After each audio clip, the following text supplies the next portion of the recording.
Hello friends, मैं अभिनव पटेल। स्वागत है आपका अपने यूट्यूब चैनल अंतेवासी पर। दोस्तों, आज हम लोग आगामी 69,000 शिक्षक भर्ती की तैयारी के लिए सिलेबस के अंतर्गत जीवन कौशल के अति महत्वपूर्ण प्रश्न देखेंगे।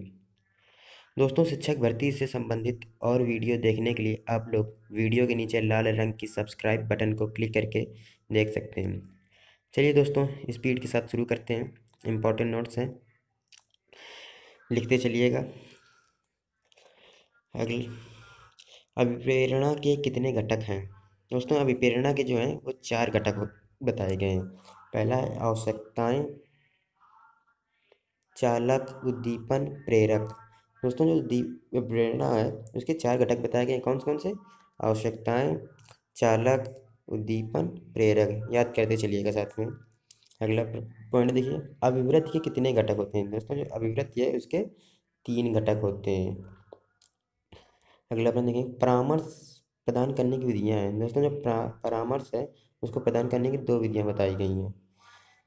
अगला पॉइंट, अवांछनीय व्यवहार को दूर करने के साधन है। दोस्तों, जो अवांछनीय व्यवहार जो बच्चे के अंदर आ जाते हैं, जैसे चोरी करना, गालियां देने, बच्चे जब करने लगते हैं तो उसको दूर करने के लिए क्या करते हैं? तो उसको दूर करने के लिए दंड दिया जाता है बच्चों को, तो उसको दंड के माध्यम से दूर किया जा सकता है।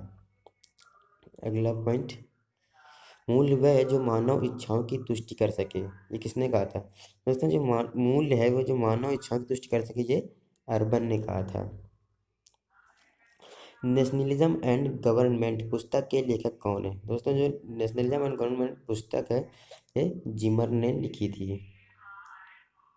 अगला पॉइंट देखेंगे, दंड का प्रमुख सिद्धांत क्या है? दोस्तों, जो दंड होता है उसका प्रमुख सिद्धांत क्या है? प्रतीकार्थक सिद्धांत है। अगला पॉइंट, अभिवृत्ति का मापन सर्वप्रथम किसने किया था? दोस्तों, जो अभिवृत्ति होती है उसका सबसे पहले जो मापन है वो थर्स्टन ने किया था।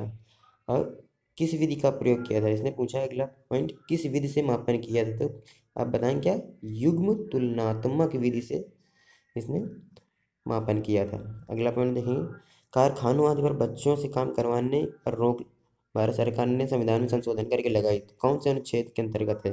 तो बच्चों को कारखाने में कार्य करने से रोकने के लिए अनुच्छेद 24 के अंतर्गत हम उनसे काम नहीं करा सकते हैं। ये कानूनन अपराध है, श्रेणी में आ गया है। अगला पॉइंट, सभी शिक्षाओं का उद्देश्य मानव निर्माण है। मानव शब्द मानवीय गुणों का द्योतक है। ये किसने कहा था? दोस्तों, जब ऐसे पूछा जाए कि मानव शब्द मानवीय गुणों का द्योतक है, मानव निर्माण करना है, तो ये आप सोच लीजिएगा कि ये स्वामी विवेकानंद ने कहा था। अगला पॉइंट देखेंगे, अगला पॉइंट है इसमें, ऑपरेशन ब्लैक बोर्ड योजना का उद्देश्य है। दोस्तों, जो ऑपरेशन ब्लैक बोर्ड योजना थी उसका उद्देश्य था प्राथमिक शिक्षा में गुणवत्ता सुधार। जो प्राथमिक शिक्षा थी उसकी गुणवत्ता में सुधार करना था।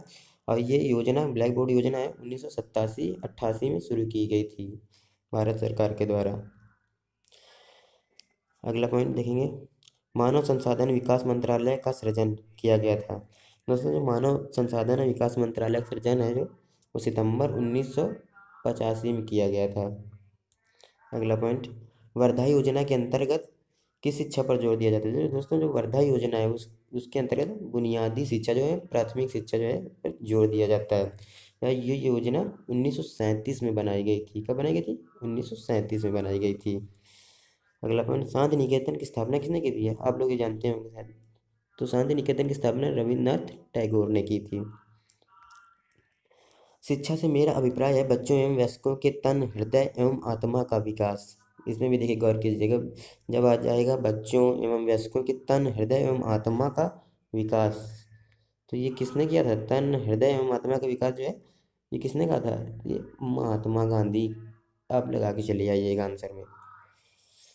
अगला पॉइंट, त्रिभाषा फार्मूला का अर्थ है। त्रिभाषा फार्मूला में पूछा था कौन सी इसमें 3 सी भाषाएं सम्मिलित की गई थी? तो दोस्तों, जो त्रिभाषा फार्मूला इसमें एक प्रादेशिक भाषा होगी और एक संघ की भाषा होगी, एक अंग्रेजी भाषा, 3 भाषाओं को इसमें सम्मिलित किया गया था। और ये किस आयोग ने दिया था? ये मुदालियर आयोग ने अपने दिया था त्रिभाषा फार्मूला। ये ध्यान रखिएगा, इंपॉर्टेंट है। अगला पॉइंट, यूपी में मिड डे मील योजना कब प्रारंभ की गई? दोस्तों, जो यूपी में मिड डे मील योजना है वो 15 अगस्त 19 95 को शुरू की गई थी।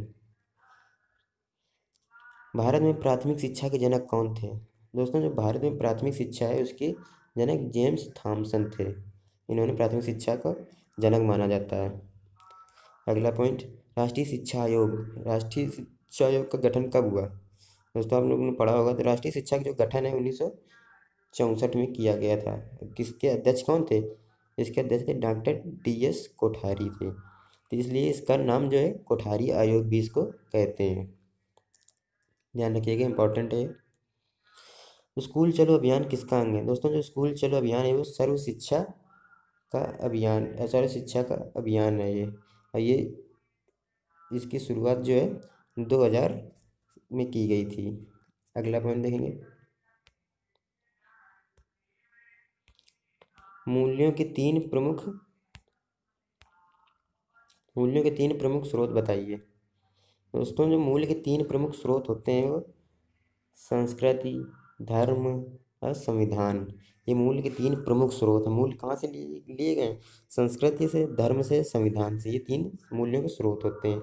अगला पॉइंट देखें, मूल्य वे विचार हैं जिनके लिए मनुष्य जीते हैं। यह कथन किसने कहा था? दोस्तों, जब मनुष्य जीते हैं किसी विचार के लिए मूल, तो ऐसा किसने कहा था? ये ओटावे ने कहा था। ध्यान रखिएगा, ओटावे ने कहा था ये। अगला पॉइंट देखिए, अभिप्रेरणा को सीखने का राजमार्ग बताया। दोस्तों, जो अभिप्रेरणा का सीखने का राजमार्ग बताया किसने बताया था? स्किनर ने कहा था।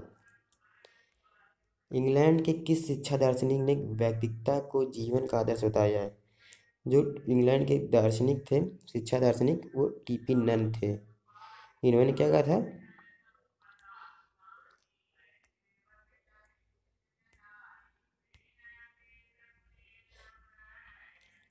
TP नन ने बताया था। दोस्तों,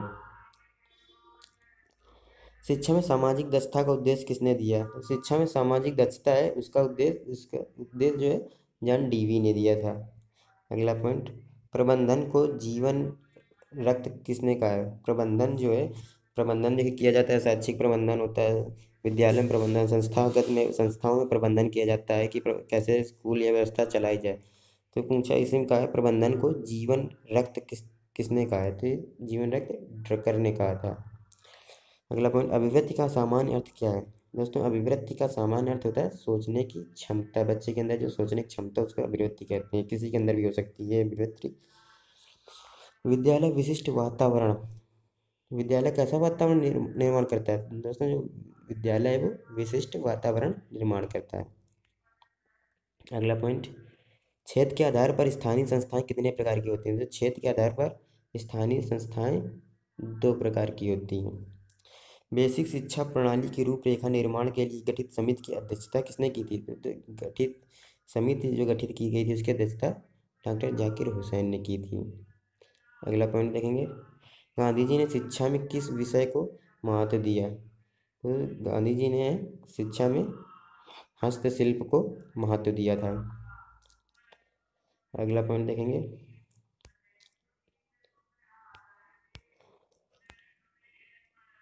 अखिल भारतीय प्रौढ़ शिक्षा परिषद की स्थापना कब की गई थी? तो दोस्तों, अखिल भारतीय प्रौढ़ शिक्षा की परिषद की स्थापना जो है 1940 में की गई थी।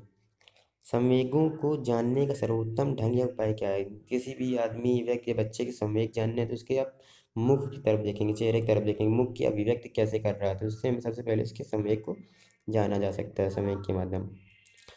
अगला पॉइंट, मैकडूगल ने 14 मूल प्रवृत्तियां बताई हैं। मैकडूगल ने कितनी मूल प्रवृत्तियां? 14 मूल प्रवृत्तियां बताई, ये ध्यान रखिएगा। अगला पॉइंट, सहानुभूति कितने प्रकार की होती है? सहानुभूति दोस्तों 2 प्रकार की होती है। प्रेरणा को कितने वर्गों में व्यक्त किया गया? प्रेरणा को 2 वर्गों में व्यक्त किया गया है। अगला पॉइंट, प्रेरणा कार्य को प्रारंभ करने, जारी रखने और नियंत्रित रखने की प्रक्रिया। ये कथन किसने कहा था? गुड ने कहा था कि प्रेरणा कार्य को प्रारंभ करने, जारी रखने और नियंत्रित रखने की प्रक्रिया है। ध्यान रखिएगा इसको। प्रेरणा छात्रों में किस भावना को उत्पन्न करती है? प्रेरणा से छात्रों के अंदर अनुशासन की भावना उत्पन्न होती है। दोस्तों, ये ध्यान रखिएगा इसको। व्यक्ति के समस्त व्यवहार के पीछे निहित कारक को प्रेरणा कहते हैं। व्यक्ति के जो समस्त व्यवहार होते हैं उसके पीछे किस वजह से, समस्त व्यवहार के पीछे प्रेरणा उसका उत्तरदायी होती है। अगला पॉइंट, जब तक कोई नई आदत दृढ़ न हो जाए उसकी अपवाद न आने दो। ये किसने कहा था? ये जेम्स ने कहा था।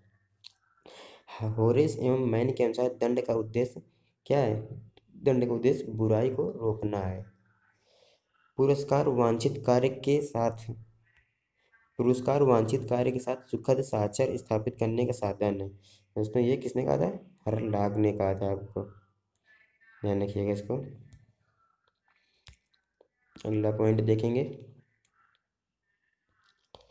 शिक्षा प्रथम तथा श्रेष्ठम वस्तु है जिसे सर्वोत्तम मनुष्य ही प्राप्त कर सकता है। ये किसने कहा था?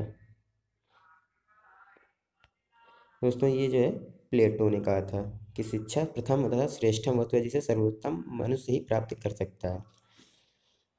दोस्तों जीवन कौशल में इस प्रकार के एक दो प्रश्न जरूर पूछ लेता है शिक्षा से संबंधित कि किसने कहा, कथन वाले, इसको गौर से याद करते चलिएगा। अगला पॉइंट, सच्ची शिक्षा वह है जो व्यक्ति के अंदर से प्रस्फुटित हो। तो सच्ची शिक्षा वह व्यक्ति के अंदर प्रस्फुटित हो, ये रूसो ने कहा था। ये कथन है रूसो का। अगला पॉइंट, स्त्री शिक्षा पुरुषों के समान हो क्योंकि उनके बिना देश व समाज का कल्याण कदापि संभव नहीं है। किसने कहा था?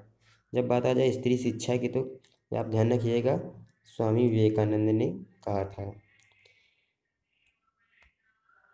व्यक्तित्व का सर्वांगीण विकास करना, बौद्धिक शक्ति का विकास करना, चरित्र का निर्माण करना ही शिक्षा का उद्देश्य है। जब बौद्धिक का विकास करा हो, जो सर्वांगीण विकास हो जाए, आ जाए, शक्ति का विकास, चरित्र का, सब तीनों चारों चीज़ें आ जाएं, तब आप समझ लीजिए कि ये रविन्द्रनाथ टैगोर ने कहा था। इस प्रकार आप इसको याद कर लीजिएगा। शिक्षा का मैग्ना कार्टा कहते हैं। इंपॉर्टेंट क्वेश्चन दोस्त पॉइंट है, इसको ध्यान रखिएगा। शिक्षा का मैग्ना कार्टा कहा जाता है। जो शिक्षा का जो मैग्ना कार्टा है उसको, जो शिक्षा का मैग्ना कार्टा है वो वुड के 1854 का जो वुड का घोषणा पत्र आया था उसको कहा क्या कहा गया है? शिक्षा का मैग्ना कार्टा कहा गया है। आधुनिक शिक्षा का जन्मदाता है। आधुनिक शिक्षा का जो जन्मदाता है चार्ल्स ग्रांट को कहा जाता है। दोस्तों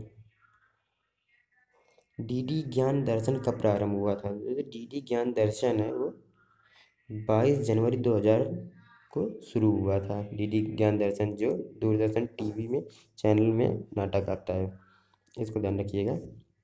चलिए दोस्तों आज के लिए इतना ही, जल्द ही मिलते हैं अगले वीडियो में।